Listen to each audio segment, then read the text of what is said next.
Buenos días, mi nombre es Karina Trípodi y vamos a ver en esta clase estructura y función de lípidos y membranas biológicas.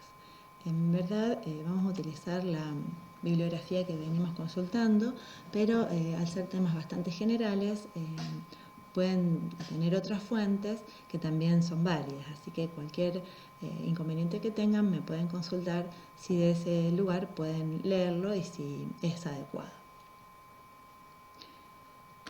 Vamos a ver entonces en esta clase que lípidos es una palabra que proviene del griego lipos, que significa grasa, y que identifica a un número bastante grande de sustancias que están formadas en general por carbono, hidrógeno y oxígeno, pero algunas pueden contener también nitrógeno, azufre, fósforo, y tienen en común que son insolubles en agua y solubles en solventes orgánicos, que puede ser éter, cloroformo, benceno, etc. Las funciones que pueden cumplir los lípidos son diversas. Tenemos así funciones de reserva. En mamíferos son la principal fuente energética de este organismo. Un gramo de grasa otorga más del doble de kilocalorías en energía que el mismo peso en carbohidratos. Tiene una función estructural, no solamente forma todas las bicapas de todas las membranas biológicas, sino que también el tejido adiposo recubre órganos, le da protección, amortiguación, dan consistencia también a algunos de ellos. En caso de las plantas, por ejemplo, recubre hojas y frutos y protege a las plantas de la desecación. Otra función que podemos reconocer es la función biocatalizadora, ya que muchas de ellas son vitaminas u hormonas. Algunas entonces asisten a las proteínas o las enzimas en sus reacciones, y las hormonas están involucradas muchas veces en la señalización de eventos que dan lugar a respuestas en el organismo. La función transportadora se refiere a la función que varios lípidos o complejos lipídicos transportan los lípidos desde el lugar de la asimilación, que es el intestino delgado, hacia los distintos tejidos diana para ser degradados o almacenados según los requerimientos de ese organismo en ese momento. Allí tenemos una micrografía electrónica de lo que sería un adipocito y vemos que está prácticamente ocupado todo por justamente las grasas, los triacilgliceroles que almacena, y a la derecha vemos los nombres en que podemos encontrar estos lípidos, que son aceites o grasas, según estén en estado líquido o sólido. El nombre común de muchos de los lípidos se debe al lugar de donde fueron aislados en principio. Por ejemplo, tenemos el ácido oleico, que se aisló de la oliva, el butírico se aisló de la manteca, el araquídico, y en la parte inferior tenemos un triacilglicerol. Dependiendo entonces, ahora vamos a ver de algunas propiedades físicas, las grasas se les llama grasas a las que están en estado sólido a temperatura ambiente, y aceites a las que están en estado líquido a temperatura ambiente. Bueno, una persona de aproximadamente 70 kilos, vemos que tiene aproximadamente unas 100.000 kilocalorías almacenadas como triacilgliceroles, y esto corresponde a aproximadamente un 85% del peso de la persona en lípidos. Después vemos que le siguen en importancia la cantidad de energía en proteínas, luego en glucógeno y finalmente en glucosa, circulando generalmente en la sangre. Habíamos visto ya que el glucógeno se almacena en hepatocito o en músculo, y por ejemplo en esta persona de 70 kilos vemos que aproximadamente 11 kilos de su peso corresponden a los lípidos. Si esa cantidad de 100.000 kilocalorías tendría que ser almacenada en forma de glucógeno, necesitaría aproximadamente 55 kilos para llegar a esa cantidad. O sea que la forma de almacenamiento de lípidos es una forma muy eficiente de almacenar energía. Bueno, los lípidos pueden clasificarse de varias maneras. Una de ellas es la que los clasifica en saponificables o insaponificables. Los lípidos saponificables son aquellos que dan sales de ácidos grasos o jabones o seipón en inglés por hidrólisis.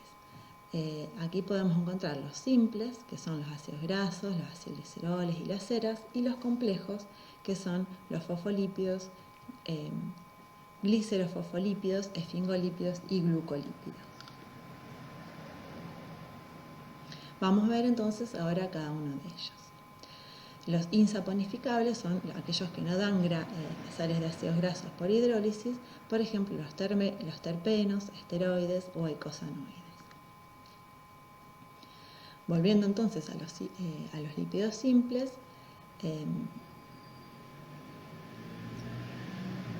en este caso es otra clasificación de los lípidos, que son los ácidos grasos.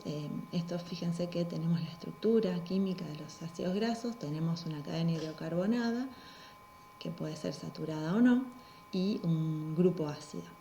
Allí tenemos en la parte superior un ácido graso saturado y un ácido graso insaturado en la parte inferior, es decir, con un doble enlace. Normalmente los dobles enlaces en los ácidos grasos provenientes de la naturaleza son de tipo cis, de configuración cis. Aquí tenemos también otros modelos para que podamos ver cómo se organizan los ácidos grasos cuando son saturados o cuando son insaturados. Cuando son saturados, como vemos a la izquierda, cuando encontramos agregados de estos lípidos, se pueden organizar muy cercanos unos de otros, formando estructuras bastante organizadas. En cambio, cuando aparece un doble enlace, como en este caso, un doble enlace cis, esto le imparte un quiebre a la cadena y hace que entonces estén más desorganizadas y más no tan compactamente organizadas como veíamos a los ácidos grasos saturados.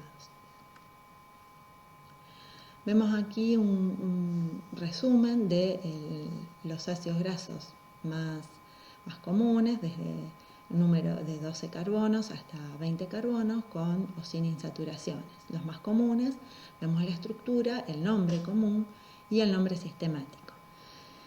Además vemos otras propiedades como su punto de fusión y la solubilidad en agua o en benceno, en miligramos por gramo de solvente. Fíjense que tenemos, por ejemplo, el ácido graso de 12 carbonos, el nombre sistemático sería N-dodecanoico y el nombre común es ácido láurico porque se lo encontró primero en la planta de laurel. Así tenemos varios, el de 14 carbonos es el ácido mirístico o tetradecanoico, es decir, si es saturado, tenemos la N adelante, nombramos la cantidad de carbonos y agregamos la palabra ácido. Bueno, en nuestro caso ácido y la cantidad de carbonos va a darnos el nombre sistemático. Si además tenemos dobles enlaces, se agrega la configuración del doble enlace, que como dije en la naturaleza la mayoría son de tipo cis. Allí tenemos, por ejemplo, el ácido graso de 16 carbonos y un doble enlace se denomina hexadecenoico.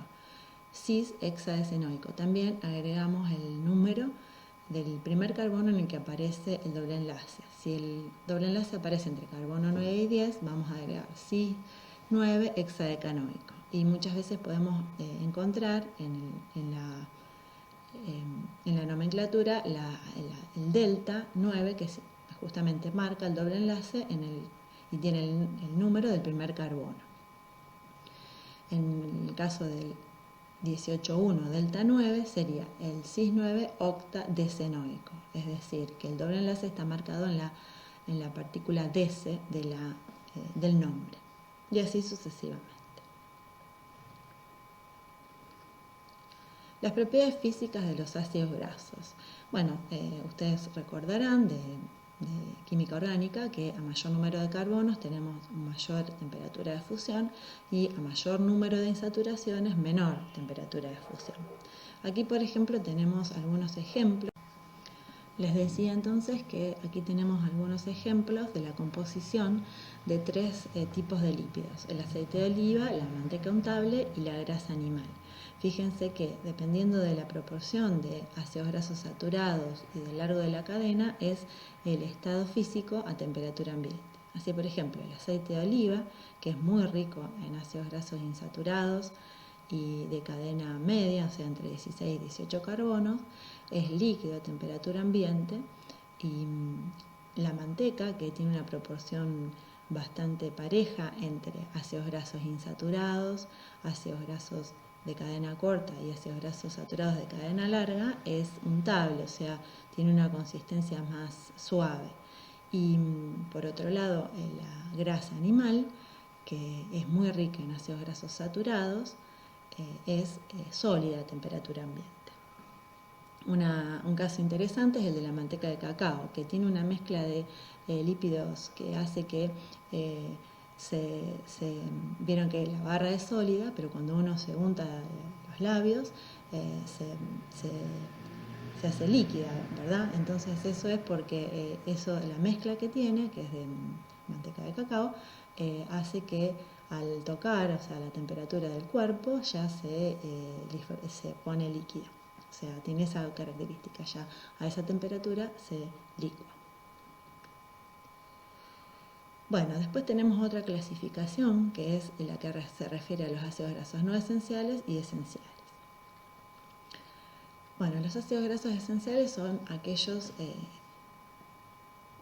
en este caso, los no esenciales son aquellos que son de relevancia biológica, pero que no son esenciales porque el cuerpo humano tiene la capacidad de sintetizarlos. O sea, cuando yo hablo de esenciales o no esenciales, tanto con los aminoácidos, con los ácidos grasos, en estas clases vamos a estar hablando en lo referente a los mamíferos, ¿verdad?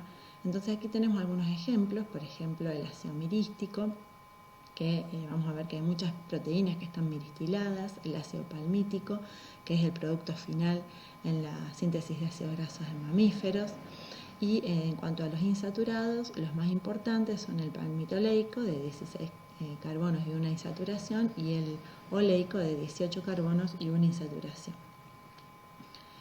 Bueno, los ácidos grasos esenciales están aquí ejemplificados en las dos primeras filas.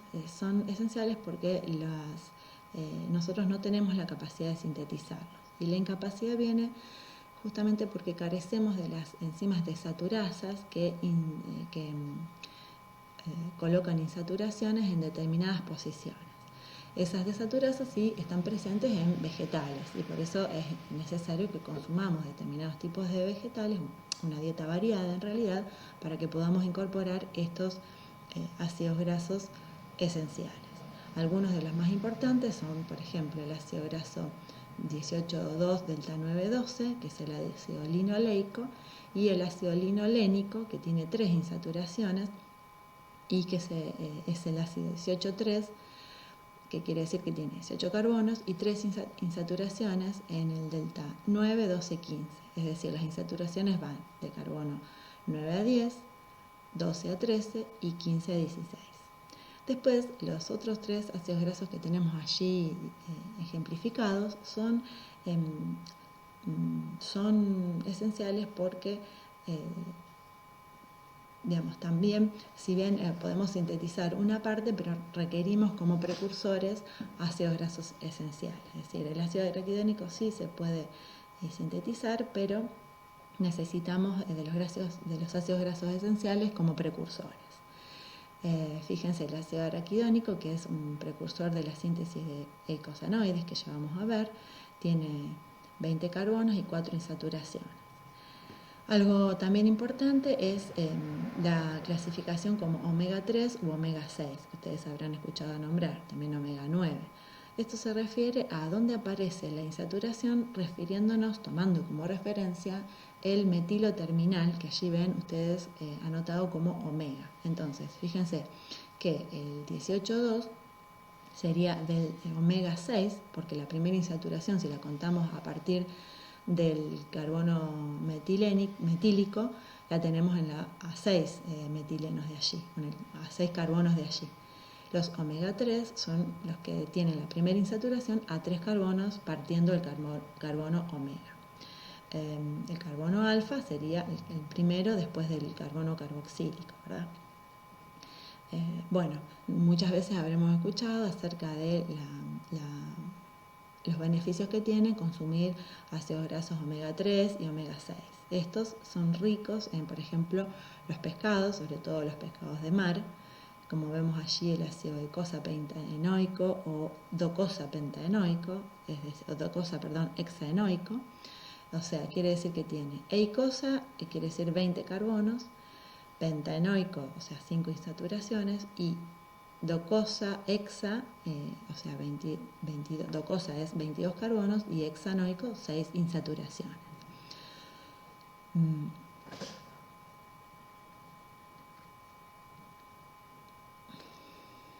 Bueno, hablamos antes de las propiedades físicas, ahora vamos a hablar de las propiedades químicas de los ácidos grasos y de las reacciones de los ácidos grasos, una de las cuales sirve justamente para clasificarlas en saponificables e insaponificables. La esterificación es una reacción donde un alcohol se une mediante el enlace covalente a un ácido graso. Entonces, por ejemplo, allí tenemos ácidos grasos con su grupo carboxilo y el glicerol o glicerina con sus grupos alcoholes. Estos, por determinadas reacciones, que pueden ser enzimáticas, se esterifican, se condensan y forman de esta manera los triacilgliceroles, liberando moléculas de agua.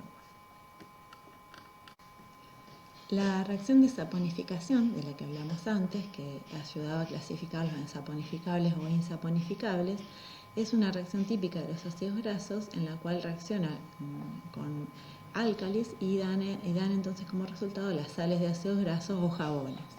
Las moléculas de jabón se presentan en forma simultánea una zona lipofílica o hidrófoba, y una que sería esta que tenemos aquí, y una zona hidrofílica que sería la de la zona del grupo carboxilo que vemos allí. Bueno, la reacción que sufren entonces los lípidos con hidróxido de sodio da esa sal de ácido graso. Allí tenemos ejemplificado las sales de ácidos grasos o jabones, que, bueno, ¿cómo las nombraríamos? Bueno, por ejemplo, si los ácidos grasos que encontráramos allí, suponiendo que este ácido graso fuera el ácido oleico, la sal que encontraría, la llamaríamos oleato de sodio, ¿sí? Oleato de sodio, y bueno, cada ácido graso entonces daría el jabón correspondiente, mientras que la glicerina sería el alcohol que se liberaría por hidrólisis, que es entonces un alcohol con 3 grupos alcoholes.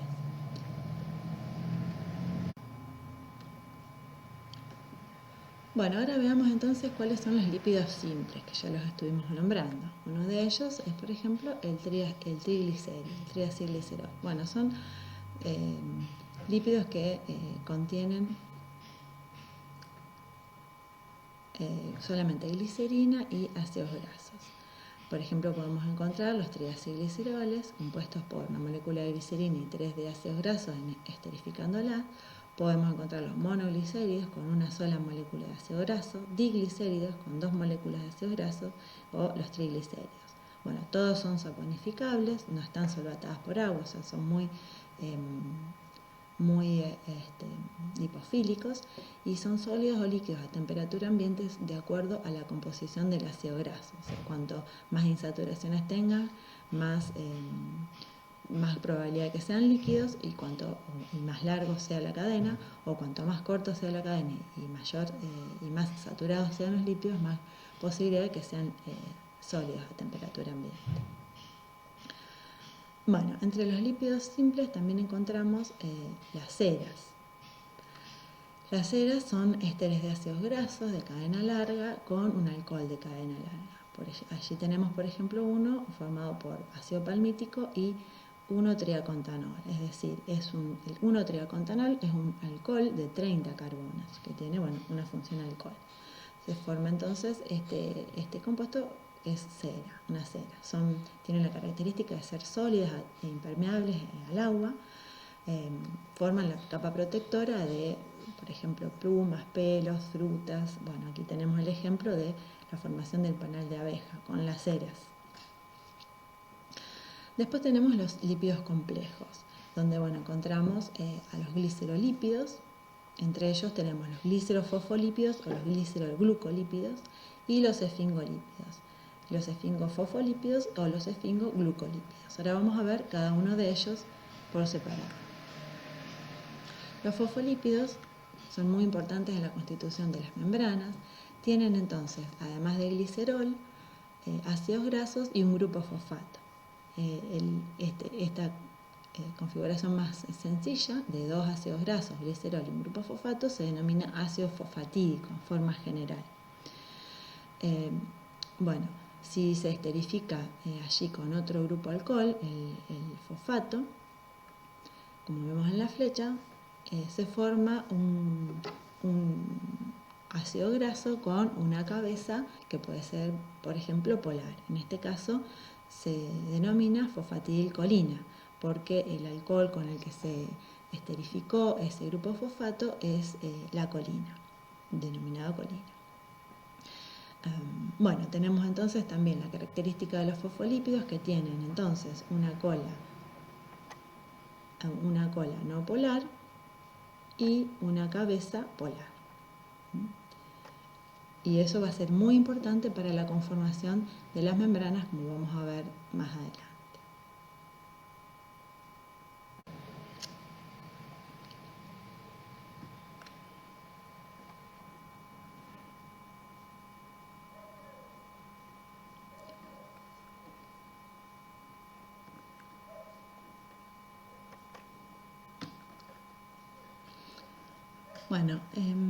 Veamos entonces ahora algunos de los fosfolípidos estructurales de membranas. Por ejemplo, ahí vemos la estructura general de un fosfolípido, donde la X es el sustituyente del grupo cabeza, que va a ir cambiando y va dando lugar a los distintos fosfolípidos.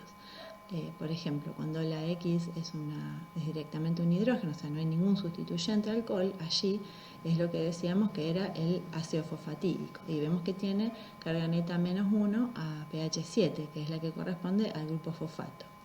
Cuando el alcohol es la etanolamina, como la que tenemos en segundo lugar, se forma la fosfatidiletonolamina y tiene carga neta 0, porque la del fosfato se neutraliza con la del grupo amino de la etanolamina.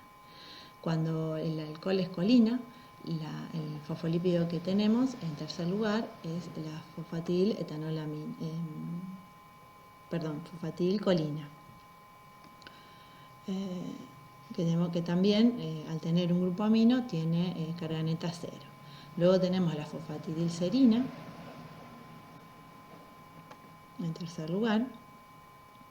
cuarto lugar, donde la serina entonces a través de su grupo alcohol forma un enlace con el fosfato del ácido fosfatídico y forma la fosfatidilserina, que aporta entonces, el grupo serina aporta una carga positiva y una negativa, que con la negativa del fosfato van a dar una carga neta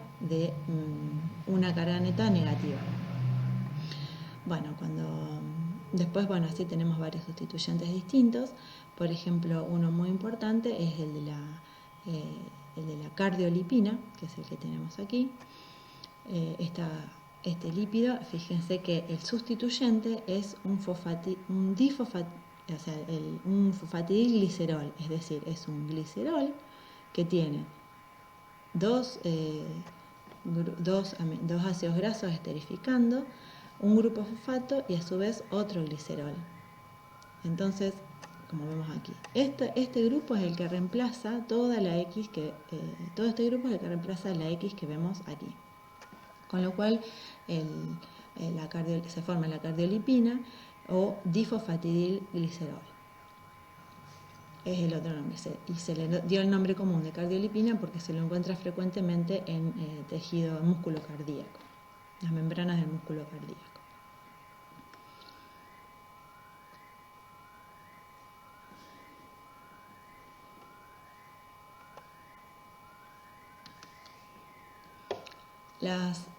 ¿Cómo pueden ser hidrolizados los fosfolípidos en forma biológica? Bueno, hay distintas enzimas denominadas fosfolipasas que cortan el enlace éster en los distintos ácidos grasos. O sea, hay fosfolipasas específicas para cada grupo a ser hidrolizado. Está la fosfolipasa A1, que corta el enlace del primer ácido graso, enlace éster del primer ácido graso, la fosfolipasa A2 del segundo ácido graso, la fosfolipasa C, que corta el enlace en el grupo fosfato, y entre el grupo fosfato y el glicerol, y la fosfolipasa D, que corta entre el grupo fosfato y la cabeza sustituyente. Ya vamos a ver que las fosfolipasas C y D son muy importantes en procesos de señalización.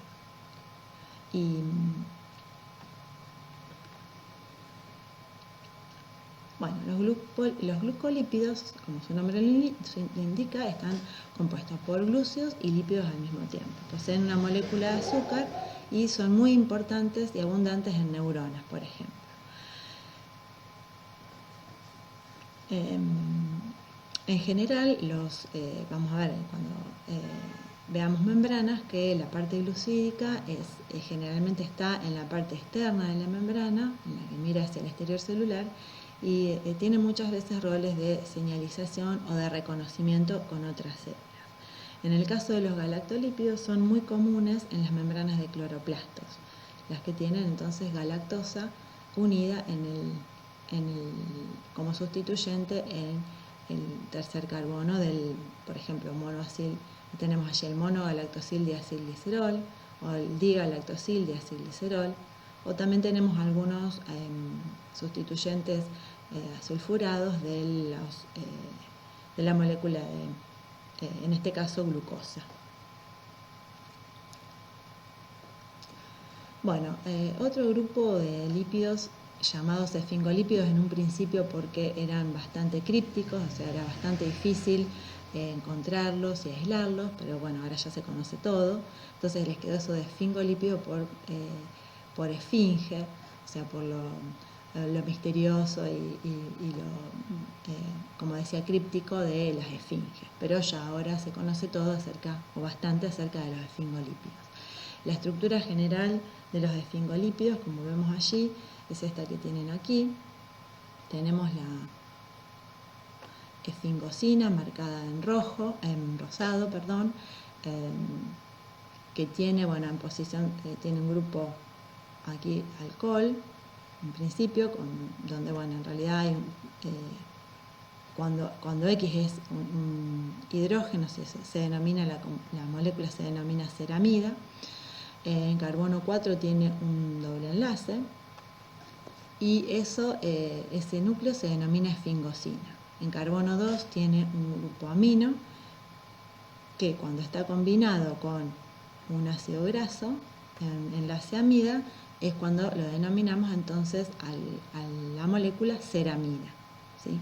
La ceramida, repito entonces, sería el núcleo de esfingosina que vemos en rosado, cuando el sustituyente X es un hidrógeno, y con un ácido graso de cadena larga en unión amida con el grupo amino que está en la posición 2 del carbono. En la posición 3 siempre hay un grupo hidroxil. Después tenemos distintos esfingolípidos más complejos de acuerdo a el sustituyente que encontramos en el grupo X. Así, por ejemplo, si el sustituyente X es la fosfocolina, vemos que se forma la esfingomielina, ¿sí? Que es un esfingofosfolípido muy importante en lo que son las vainas de mielina de los axones de las neuronas. Si encontramos azúcares en la posición X, por ejemplo glucosa, vamos a encontrar distintos tipos de cerebrócidos o globócidos, que son neutros y tienen uno o más restos de azúcares. Acá vemos el ejemplo si es la glucosa, tenemos el glucosil cerebrócido. Si es la lactosa, tenemos un globócido, y a los gangliósidos se les da el nombre de este tipo de... Se le da el nombre de gangliósidos a aquellos que tienen sustituyentes, varios sustituyentes de azúcares, que tienen restos de ácido oxálico, o sea, tienen carga negativa a pH 7.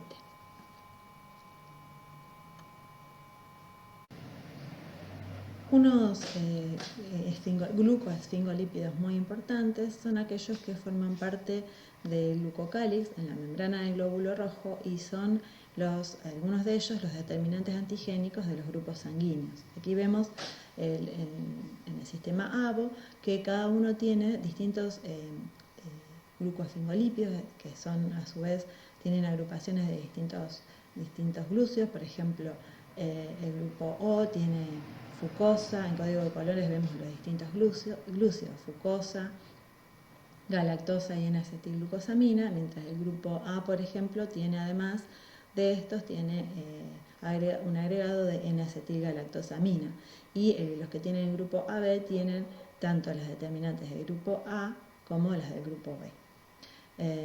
Los glicoesfingolípidos se degradan en los lisosomas y la importancia crucial de estos se puede ver en, por ejemplo, personas que tienen un defecto genético en algunas de estas enzimas hidrolíticas de los gangliósidos que puede causar una enfermedad muy grave que es letal, y los niños con esta enfermedad mueren a muy temprana edad.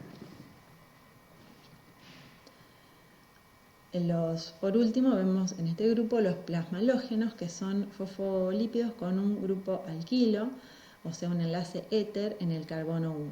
En el carbono 2 tienen un ácido graso, esterificando el carbono 2, y en el carbono 3 tienen un grupo fosfato, y X puede ser, el sustituyente allí puede ser serina, inositol, colina o etanolamina. En el caso de que X sea colina y R en el carbono 2 sea un metilo, este es un factor activador de plaquetas que interviene entonces en la coagulación. Son generalmente los plasmalógenos abundantes en la membrana del tejido cardíaco. Bueno, vayamos ahora al otro grupo de los lípidos que eran insaponificables, o sea, aquellos que no dan sales de ácidos grasos por hidrólisis. Y estos son los terpenos, esteroides y eicosanoides. En los adipocitos encontramos que el 90% aproximadamente de los lípidos, que son un 80% de su masa seca, tienen función de reserva. Y entre un 5 y un 10% del peso seco celular tienen otras funciones, ¿no? Entre esas otras funciones es donde encontramos entonces a los terpenos, por ejemplo. Dijimos que tenían esas otras funciones que habíamos nombrado de los lípidos, eran la función señalización, biocatalizadora o de transporte. Y eso mayormente en ese grupo vamos a encontrar a estos compuestos. Los terpenos son moléculas sintetizadas a partir de una unidad denominada isopreno, que es esta que ven allí, de 5 carbonos, y son lineales o cíclicos. Muchos de ellos son esencias vegetales, como por ejemplo el mentol o la vainillina, como vemos allí. Algunos son vitaminas y otros son pigmentos. En el caso de la vitamina A1, por ejemplo, el retinol, son importantes pigmentos captadores de luz e intervienen entonces en la visión. El calciferol que tenemos allí es muy importante, es también denominada vitamina D3, son las vitaminas liposolubles A, D, K, y son muy importantes en este caso en la homeostasis del calcio. Las vitaminas muchas veces actúan como cofactores en las reacciones enzimáticas. Otra vitamina liposoluble es la vitamina E, que actúa como antioxidante porque tiene múltiples anillos aromáticos que reaccionan y destruyen los radicales libres, evitando el daño oxidativo de las membranas o la oxidación de los lípidos. La vitamina E es abundante en aceite de oliva, germen de trigo y huevos. La vitamina K es un cofactor durante la coagulación y bueno, es muy importante entonces en este proceso. Otros betacarotenos muy importantes o carotenoides son importantes pigmentos, por ejemplo, aquí tenemos la cantaxantina o la zeaxantina, son pigmentos que absorben luz en el rango del visible y por eso con sus dobles enlaces conjugados y por eso dan estos colores tan atractivos tanto al plumaje de los pájaros como a las flores y suelen cumplir un rol biológico muy importante en la reproducción. En las plantas también muchos de estos compuestos son importantes en el aroma y en la coloración. Bueno, los esteroides todos comparten una misma estructura que tienen estos 4 anillos, 3 son de 6 miembros y 1 de 5 miembros y se llama la estructura básica ciclopentano perhidrofenantreno. El colesterol, por ejemplo, tiene un grupo alcohol, un doble enlace y un sustituyente que vamos a ver allí alifático, un sustituyente alifático. Vamos a ver que el colesterol cumple una función muy importante en las membranas, dándoles tanto rigidez como flexibilidad. Ya vamos a ver cómo actúa el colesterol. Ahí tenemos también un esteroide que es una sal biliar que interviene en emulsionar las grasas para que puedan ser absorbidas y otro muy importante es por ejemplo las hormonas sexuales, como en este caso la testosterona.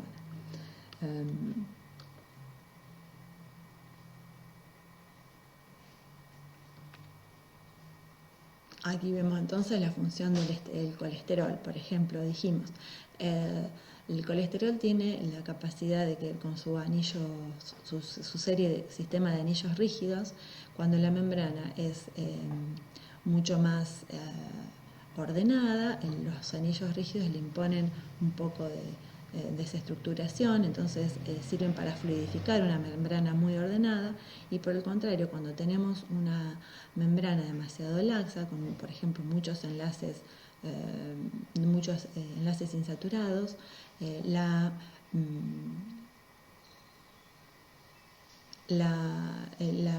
anillo rígido le impone un poco más de orden.